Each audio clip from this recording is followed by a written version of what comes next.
Hey guys, in this video I'm going to be showing you how you can use your promo money on a Prizepicks. So the promo money you get once you maybe sign up is your sign-in bonus, or other promos, that are ongoing promos you get after you actually sign up.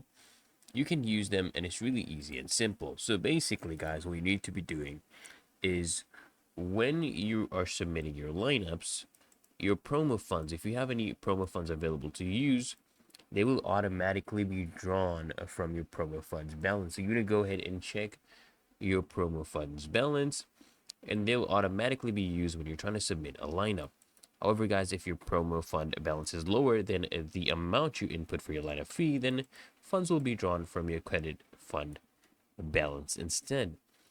So I hope this video shed some light for you, and if it did, guys, consider smashing that like button, as well as subscribing to frequently asked questions. Turn on those bell notifications, guys, so you get notified of the next video, and I'll see you in the next one.